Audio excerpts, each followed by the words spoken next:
শুভ নববর্ষ। WhatsApp guys, আসসালামু আলাইকুম। আমি Fahmid Fahim. Welcome to my new another blog 4। আজকে পয়লা বৈশাখ, আমরা সবাই মিলে চলে যাচ্ছি পাবনাই রিসোর্টে লাঞ্চ করার জন্য। গাইস, দেখতে থাকুন, ভিডিওটা কন্টিনিউ করতে থাকুন। কোথায় যাচ্ছি? রূপকথাই করিস। কোথায় যাচ্ছি মামা? রূপকথাই।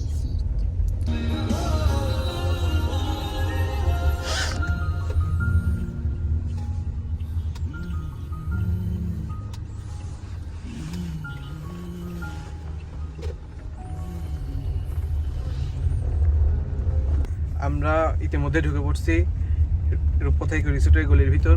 আর বেশি সময় লাগবে না, হয়তো বা 5-7 মিনিট লাগতে পারে। 5-7 মিনিটও লাগবে না, জাস্ট 2 মিনিট। তাই চলে যাবো এখন ইকো রিসোর্টের ভিতর। গিয়ে আমরা অনেক বেশি এনজয় করব, অনেক বেশি মজা করব, সবাই মিলে আমরা লাঞ্চ করব। ভিডিওটি কন্টিনিউ করতে থাকুন। আপনারা সবাই দেখতে পাচ্ছেন, এটা হচ্ছে পাবনা রূপকথাই রিসোর্ট। আমরা এখন রূপকথাই রিসোর্টের ভিতরে প্রবেশ করব। গাড়ি পার্ক করে আমরা সবাই গাছের নিচে গিয়ে দাঁড়াইলাম, কারণ অনেক বেশি রোদ ছিল। এত বেশি রোদ ছিল, রোদের কারণে তাকাতেই পারতেছিলাম না, তাও আমার পোজ দিতে হবে। আমরা সবাই চলে আসছি স্বপ্নের রূপকথায়। রূপকথা ইকো রিসোর্ট, এটা হচ্ছে বাংলা বাজার। বাংলা বাজারে এখানে অবস্থিত। ঠিক লোকেশনটা দিতে পারতেছি না, গ্রামের নামটা কি। আগে আসছিলাম তেমনটা ভিড় পাইছিলাম না, বাট আজকে পয়লা বৈশাখ হওয়ার কারণে আজকে অনেক ভিড়, অনেক লোকজন আসছে। দেখেন আমাদের বাসার সবাই এখানে দাঁড়িয়ে আছে। গ্রাম্য একটা পরিবেশ এই জায়গা। এটা হচ্ছে লাইলি মজনু কুড়ি ঘর। দেখেন আমাদের সবাই ফ্যামিলির লোকজন এই লাইলি মজনু কুড়ি ঘরের ভিতরে ঢুকে পড়ছে। আমি এখন যাচ্ছি। শহরের মেয়েরা যখন 1 ঘন্টার জন্য গ্রামে আসে, গ্রাম না তো ইকো রিসোর্টের ভিতরেই একটা সাইড হচ্ছে গ্রামের মতো সাজানো। আমরা সবাই মিলে একটা গ্রুপ ভিডিও নিয়েছি। এক ফ্রেমে সবাইকে একসাথে দেখতে অনেক বেশি সুন্দর লাগতেছে। অনুভূতিটা অনেক বেশি সুন্দর ছিল। আজকে একটু বেশি রোদ, হয়তো বা বিকাল আসলে রোদ কমে যাবে, তখন আমরা ছবি উঠবে। এখন ছবি উঠলে আর ছবি খারাপ হবে, পিক ভালো আসবে না। ফাঁকা মাঠ, এখানে যদি একটা পিচ থাকতো আর যদি ক্রিকেট খেলার ব্যবস্থা থাকতো, সেই সুন্দর লাগতো। ওই দিক দিয়ে গাছপালা আছে, ওই দিকের ভিউটা সুন্দর। আমরা এখন লাঞ্চ করব, তারপর একটু ঘোরাঘুরি করব, ছবি উঠবো, দিন বেরিয়ে যাব। এখন কোথায় আসছি? রূপকথাই করিস। আমরা এখন অনেক বেশি এনজয় করব, অনেক বেশি ছবি তুলবো। সো গাইস, আপনারা দেখতে পাচ্ছেন অনেক পরিচিত একটা মানুষ, তার সাথে রূপকথাই রিসোর্টে ঘুরতে এসে দেখা হয়ে গেল। ভাই খুব ভালো মানুষ, ভাইয়ের ভিডিও সবাই দেখেন বেশি বেশি করে, সবাই পেজটা ফলো করে দিয়ে। হ্যাঁ, আর বেশি বেশি করে এটা রূপকথায় খুব আগে ঘুরতে আসেন, ফ্যামিলি নিয়ে খুব ভালো রিসোর্ট। ভাই এমন দিন আসেন না যে সেই দিন সবাই আসে, হ্যাঁ, তাহলে ধরা খাই যাবেন পাবলিকের হাতে। আজকে কি বেশি মানুষ আসছে? আজকে হচ্ছে তেমন বেশি মানুষ আসে নাই। এমন দিন আসবেন যে সেদিন কোনো প্রোগ্রাম না, রবিবার সোমবার, সেদিন মনে করেন যারা আপনি গার্লফ্রেন্ড নিয়ে যদি আসেন, তাহলে ফুল সেভ একবারে। আপনি যে গরমের মধ্যে পাঞ্জাবি পরে আসেন, আপনার গরম লাগছে না না? ভাই, আমি অলস টাইম সবসময় পাঞ্জাবি পরি। ও আচ্ছা, তাহলে তো ভালো। আমার তো গরমের অবস্থা শেষ। আপনার তো মুখ তো ঘেমে গেছে একবারে। যে এটা হচ্ছে কোথায় রিসোর্টের রেস্টুরেন্ট। আমরা এখানে ঢুকবো, ভিতরে সবাই ঢুকে পড়ছে। ভিডিও করতে করতে দেরি হয়ে গেল, তাই ঢোকা হয়নি। এখানে ঢুকে আমরা এখন লাঞ্চ করবো সবাই মিলে। আমরা খাবার অর্ডার করে অনেকক্ষণ ধরে বসে আছি, বাট এখনও খাবার আসে নাই। খাবার আসতে দেরি হচ্ছে, তার কারণ হচ্ছে আমাদের জন্য রান্না করে তারপর দিচ্ছে। অনেকক্ষণ অপেক্ষা করার পর আমাদের জন্য খাবার এলো। খাবার খাইতে খাইতে চুলগুলো একদম বেশি এলোমেলো হয়ে গেছিল, তাই চুলগুলো ঠিক করে একটু ক্যামেরাতে দেখতেছিলাম কেমন দেখা যাচ্ছে আমাকে। তার কারণ হচ্ছে আমরা খাওয়া দাওয়ার পরে ছবি ওঠার চিন্তা ভাবনা করছিলাম। ছবি উঠবো, যদি ছবি সুন্দর না দেখা যায় তাহলে লাইক কমেন্ট বেশি আসবে না, তাই চুলগুলো একটু ভালোভাবে সুন্দর করতেছিলাম, একটু স্টাইল করতেছিলাম। এইদিকে চুল ঠিক করতে করতে দেখি দাড়িও একটু এলোমেলো হয়ে গেছে, তাই দাড়িটা একটু ঠিক করে নিলাম। খাওয়া দাওয়া শেষ আমাদের। এখন আমরা রূপকথাই রিসোর্ট সব দিক দিয়ে ঘুরে দেখবো আর অনেক বেশি ছবি উঠবো।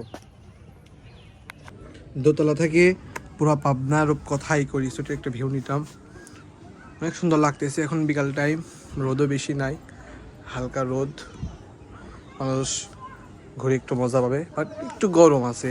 কালকের তুলনায় আজকে গরমটা একটু কম।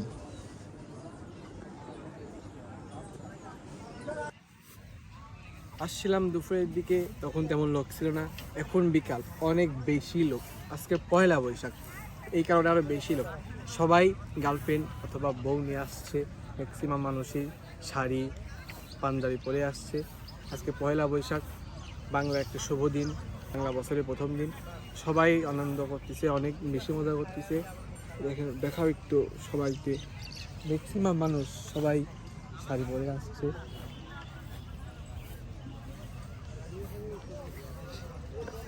শাড়ি পাঞ্জাবি, লাল শাড়ি লাল পাঞ্জাবি, সাদা শাড়ি সাদা পাঞ্জাবি, অনেক সুন্দর লাগছে সবাইকে দেখে। আর আজকের ভিউটা অনেক সুন্দর ছিল, তেমন রোদও না। ম্যাক্সিমাম লোকজন সবাই কাপড় নিয়ে আসছে, ওয়াইফ কিংবা গার্লফ্রেন্ডে ঘুরতে আসছে। আমি একদিন আসবো ইনশাল্লাহ। সো গাইজ, দেখতেই পাচ্ছেন বিকালের ভিউটা অনেক বেশি সুন্দর। অনেক মানুষ ঘুরতে আসছে রূপকথাইকো রিসোর্টে। পাবনাই 2টা ঘোরার জায়গায় আছে মন মতো বা একটু মানসম্মত, রূপকথাইকো রিসোর্ট আর রত্নদ্বীপ রিসোর্ট। তাছাড়া তেমন কোনো ঘোরার জায়গা নেই পাবনাই। বিকালের ওয়েদারটা অনেক বেশি সুন্দর, বিকালবেলা ঘুরে অনেক বেশি আনন্দ পাচ্ছি। সবাই ঘুরতে ঘুরতে ক্লান্ত হয়ে এখানে এসে বসে আছে, একটু বিশ্রাম নিচ্ছে। এখন সবাই আমরা বের হওয়ার প্রস্তুতি নিচ্ছি, বের হয়ে যাব। অনেক বেশি গরম ছিল আজকে, তাও ঘুরছি ভালোই, মোটামুটি ভালোই ঘুরছি, একদমই কম হয় নাই। অলমোস্ট আমাদের ঘোরাফেরা শেষ। এখন আমরা গাড়ি নিয়ে বের হয়ে বাসার উদ্দেশ্যে রওনা দিব। আজকে এনজয় অনেক বেশি করছি, অনেক সুন্দর লাগছে আজকের দিনটা। আজকের দিনটা অনেক সুন্দর ছিল।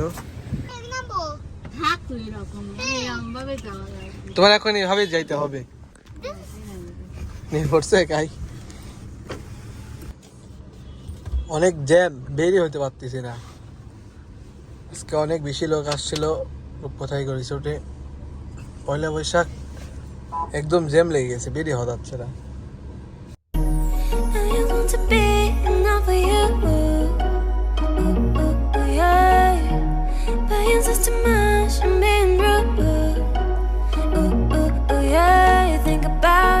কেমন লাগলো আজকে রূপকথাইকো রিসোর্ট মামা? কেমন এনজয় করলাম আমরা? অনেক ভালো লাগছে না? তুমি অনেক মজা পাইছো না? আমাদের গাড়ির ভিতর সিদ্ধান্ত হলো রূপকথাইকো রিসোর্ট থেকে বের হয়ে একটু এডাট কলেজে ঘোরাঘুরি করবো, তারপরে বাসায় যাবো। এডাট কলেজে ঢুকতে চাইছিলাম, বাট যেই পরিমাণ জ্যাম, এই জ্যামের কারণে হয়তো বা ঢোকা হবে না। তাই আমরা ডান দিক দিয়ে বের হয়ে বাসার উদ্দেশ্যে আবার রওনা দিচ্ছি। সো গাইস, ভিডিওটা এখানেই শেষ করলাম। আশা করি সবার কাছে ভিডিওটা অনেক বেশি ভালো লেগেছে। যদি ভিডিওটি ভালো লেগে থাকে তাহলে এক্ষুনি লাইক, কমেন্ট এবং শেয়ার করে দিন। আর যদি ইউটিউব থেকে দেখে থাকুন তাহলে এক্ষুনি আমার চ্যানেলটা সাবস্ক্রাইব করে দিন। আর যদি ফেসবুক পেজে ফলো না দেওয়া থাকে, এক্ষুনি ফলো দেওয়ার পাশেই থাকুন। গাইস, দেখা হবে নেক্সট ভিডিওতে। আসসালামু আলাইকুম ওয়া রাহমাতুল্লাহ।